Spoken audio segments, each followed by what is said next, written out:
Hello दोस्तों, आपका स्वागत है। आज हम बात करेंगे टाइप्स ऑफ रिटर्न्स के बारे में कि एक्सआईआर क्या होती है, सीएजीआर क्या होती है, एब्सोल्यूट एक्चुअल रिटर्न्स क्या होती हैं। क्या होता है ना कि कई बार अपन को ये टर्म्स बहुत सारी बात मिलती है, इसमें से सही क्या होता है, इसमें से क्या फॉर्मूलेज होते हैं, क्या तरीका होता है निकालने का। आज आप एक एक पे बात करते हैं। तो सबसे पहले चलते हैं अपन एक्सआईआर पे। चलो यहाँ लिखते हैं अपन एक्सआईआर। ठीक है, एक्सआईआर क्या होती है। मान लीजिए आपने 1000 रुपीज़ की SIP चालू करी पर मंथ।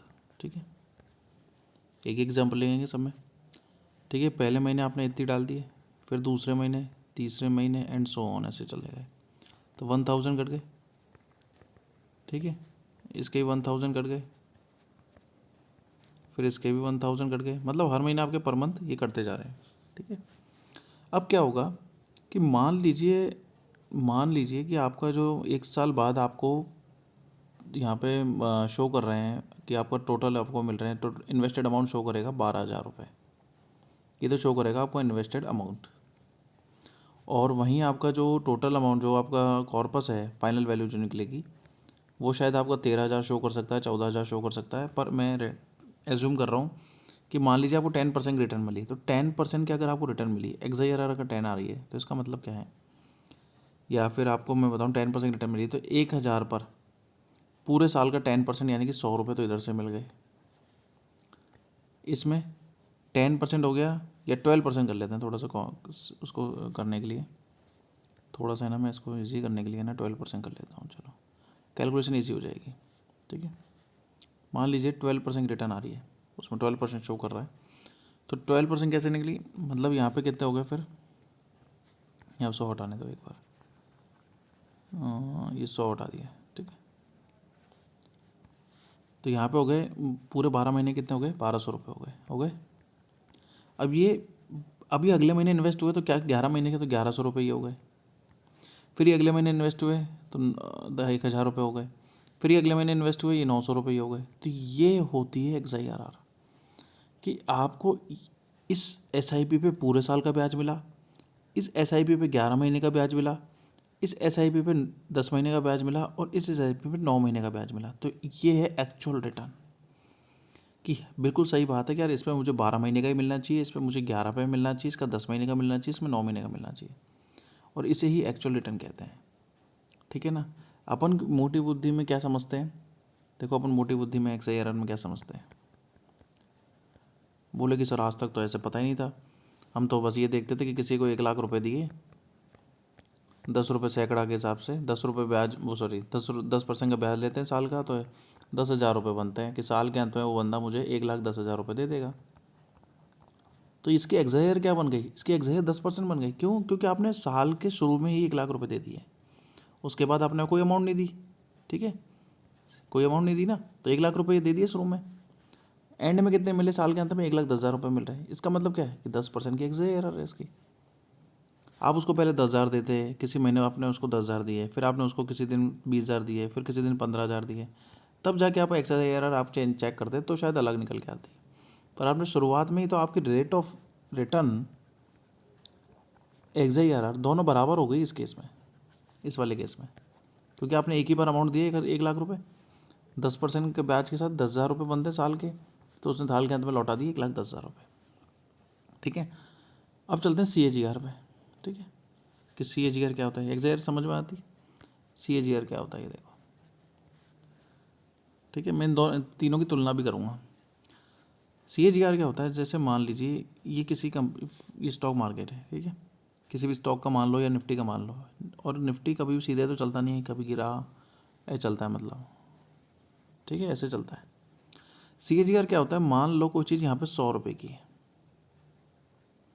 ठीक है, और यहाँ पे आ गई वो 500 रुपये की, तो सीएजीआर क्या बोलेगा कि साहब 5 साल में, ये पूरे 5 साल का चार्ट है, ठीक है, 5 साल में ये 100 से 500 रुपये हो गई, इसका मतलब 5 गुना हो गया।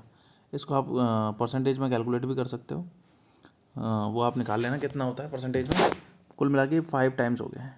ठीक है, तो वो ये देखेगा कि 100 5 गुना हो गया है, यानी कि 5 गुने का मतलब है कि 5 साल में अगर 5 गुना हो रहा है तो 72/5 कर लो, चलो आप निकाल लेना ये तो, ठीक है, कि इसकी क्या रहती है, जो भी रहती है CAGR।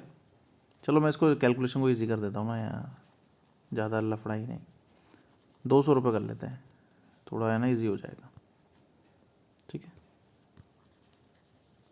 थोड़ी कैलकुलेशन क्या है कि ईजी हो जाती है, क्योंकि मैं चाहता हूँ कि आपको ईजी से ईजी में समझ में आ जाए। तो मान लीजिए अब 100 से 200 हो गई 5 साल में, तो आपको रिटर्न कितनी मिली, 72/5, ऐसे निकालते रिटर्न, 5 एकम 5, 520, 14 पॉइंट कुछ की मिली, 14.4% की रिटर्न मिली। इसे कहते हैं CAGR, कि आपको 14.4% की सालाना रिटर्न मिली है, तब जाके आपके 100 रुपये 5 साल में 200 रुपये हो गए। वो ये चीज़ नहीं देख रहा। ऐसे भी में ऐसा होता ही नहीं है, जबकि ऐसे भी में क्या होता है, यहाँ आपने 100 रुपये डाले, फिर शायद यहाँ डाले, फिर शायद यहाँ डाले, फिर यहाँ डाले, फिर यहाँ डाले, फिर शायद नीचे डाल दिए, फिर यहाँ डाल दिए। तो वहाँ अपन को क्या करना होता है कि वहाँ पे अपन को ये सारे अमाउंट की XIRR निकालनी होती है। यार ये अमाउंट अगर मैंने यहाँ डाला है और यहाँ से मान लो ये 4 साल ही हुए हैं, तो 4 साल में मेरा रिटर्न कितना बन रहा है, तो वहाँ पे फिर XIRR कैलकुलेट की जाती है।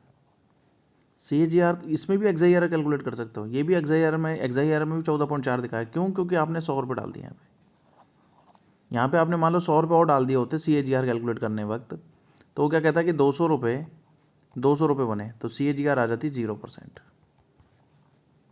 ठीक है। तो CAGR का कोई महत्व नहीं लगता। जितने भी म्यूचुअल फंड्स में CAGR दिखते हैं ना, बल्कि CAGR मत देखा करो, देखना है तो उनकी XIRR देखो, कि अगर मैं 1 तारीख को इन्वेस्ट करता तो कितने होते, 2 को करता तो कितने होते। ऐसा मैंने चला के भी देखा था। मैं आपको सच बताऊँ, मैं बताता हूँ आपको मैंने क्या किया था। मैंने निफ्टी का पूरा एक्सेल में एक शीट चलाई थी, कब से, सन 2000 से, ठीक है, कि अगर मैंने निफ्टी में 1 जनवरी सन 2000 को इन्वेस्ट किए होते, फिर 1 फरवरी को किए होते, फिर 1 मार्च को किए होते, और ऐसे मैं 20 साल तक करता तो कितना रिटर्न मिलता। फिर मैंने ऐसे ही 2 जनवरी को चलाया था, ऐसे ही 2 फरवरी को चलाया था, ऐसे ही 2 मार्च का चलाया था, तो कितना रिटर्न मिलता। तो मुझे पता चला था कि रिटर्न्स अलग अलग आती हैं सब में, हर डे अलग अलग रिटर्न्स बैठी थी, पर ज़्यादा अंतर था नहीं, कुछ 1-2% का अंतर था, पर ये लॉन्ग टर्म में बहुत अंतर हो जाता है, ठीक है। इस पर नहीं आता है अपन, इसको फिर मैं अलग वीडियो में कर दूंगा। अभी तो अपन ये समझ रहे हैं कि रिटर्न्स का मतलब। अब अपन आते हैं नेक्स्ट पे, थर्ड रिटर्न आती है एब्सोल्यूट रिटर्न, या इसको कह लो एक्चुअल रिटर्न, ठीक है। इसी पे आते हैं। ये चीज़ मान लो यहाँ पे 100 रुपये की है, यहाँ 200 रुपये की है। एब्सोल्यूट रिटर्न क्या बोलेगा कि सब 2 गुना हो गया, बस इसका तो ये सिस्टम है।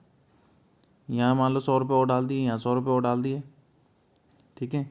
यहाँ मान लो ये हो गए 400 रुपये, ठीक है, ये 400 रुपये हो गए, तो 300 रुपये 400 रुपये बन गए। उसका कितना परसेंटेज बन रहा है, कितना परसेंटेज 300 में जोड़ूँ कि 400 आ जाए, तो बस वो रिटर्न होती है एब्सोल्यूट रिटर्न। इसलिए कोई मतलब नहीं बनता। अब तीनों का कंपैरिजन कर लेते हैं। एक तीनों का कंपैरिजन करते हैं। सबसे पहले XIRR ले लेता हूँ, फिर CAGR ले लेता हूँ,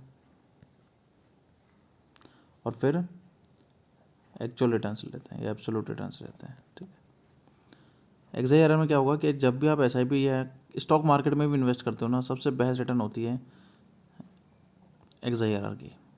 XIRR जो दिखा रही है ना, वो तुम्हारी एक्चुअल रिटर्न है तुम्हारे पैसे के ऊपर। बाकी सारी रिटर्न बकवास है, ठीक है ना, क्योंकि ये दिखाती है स्टार्टिंग से एंडिंग पॉइंट, ये भी स्टार्टिंग से एंडिंग पॉइंट दिखाती है, ठीक है। ये फ्लक्चुएशंस को नहीं दिखाते, ये ऐसे पैरेलल लाइन की तरह है। जबकि ये जब जिस जिस दिन इन्वेस्ट करोगे ना, उस दिन की रेट को कैलकुलेट करेगी, उस दिन से अपने आज के दिन को कैलकुलेट करेगी। तो ये दिखाती है एक्चुअल रिटर्न, ठीक है। मैं आपको एग्जांपल भी देता हूँ इस चीज़ का। एक एग्जांपल दिखाता हूँ आपको।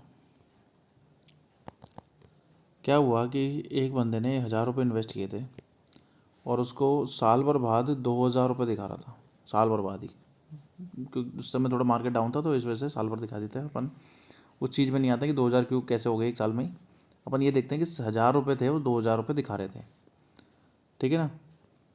अब उसने XIRR निकाली, तो XIRR दिखा रही थी उसको 100%, अब इस 1000 को उसने दूसरे साल में फिर 1000 डाले, ठीक है, दूसरे साल में 1000 डाले, अब उसको दिखा रहे थे 3000 रुपये दूसरे साल के एंड में, ठीक है। तो अब उसको एक्सआईआर कितनी दिखाएगी कि 1000 रुपये डाले इस समय, उसकी 2 साल की रिटर्न कितनी बनती है और इसकी 1 साल की रिटर्न कितनी बनती है। ये तो एक्सआईआर है भाई, 2 साल में कितनी बनी और तो 1 साल में कितनी बनी, तभी तो ये निकल के आएगा,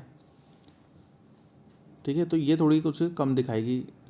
ये मान के चलो आप, यानी कि 1000 रिटर्न का फ़ायदा, 1000 रुपये का फ़ायदा हो गया देखा जाए तो ये रिटर्न मान लो कि 2000 पे लगभग 50% की रिटर्न है, तो लगभग 1000 रुपये की तो रिटर्न ये हो गई, नहीं 50% नहीं, कुछ 40% के आसपास रिटर्न आएगी, ठीक है। ये होती है एक्सआईआर। वहीं अगर CAGR होती तो क्या निकल के आता कि साहब आपने 2000 रुपये डाले हैं, 3000 आज बोल रहे हैं, तो यानी कि 50% का फ़ायदा है, जबकि ये रिटर्न आपकी गलत रिटर्न है, जबकि 50% नहीं, एक्चुअल में आपको 40% का ही फ़ायदा हुआ है। तो एक्सआईआर बिल्कुल सही है, ठीक है ना। ये चीज़ ध्यान रखना भाई, 2000 से कोई चीज़ 3000 दिख रही है तो वो तो CAGR तो ये बोलेगा ना साहब 50% का फ़ायदा हो गया, ठीक है। तो हमेशा ध्यान रखना कि एक्सआईआर ही सबसे बेस्ट होती है, ठीक है। ये चीज़ें तो आपका होप श्योर टॉपिक क्लियर हो गया होगा कि एक्सआईआर चाहिए कि CAGR चाहिए। हाँ, म्यूचुअल फंड के केस में देखो, म्यूचुअल फंड्स क्या होता है ना, जब भी अपन कोई म्यूचुअल फंड परचेज करते हैं तो उसमें क्या होता है कि अपन को दिखा रहे होते हैं, CAGR दिखा रहा होता है 1 साल की, 2 साल की, 3 साल की, फिर 5 साल की, फिर 10 साल की, और सिंस इंसेप्शन भी दिखा देता है कईयों में। तो उसमें CAGR अगर हो सके ना तो उसकी एक्सआईआर देख लो, अगर मिल सके तो। नहीं मिल सकती तो उसको कैलकुलेट करना सीख लो। मान लो आपको कोई SBI का पसंद आ रहा है, सपोज करो SBI फंड पसंद आ रहा है, SBI स्मॉल कैप पसंद आ गया आपको, ठीक है।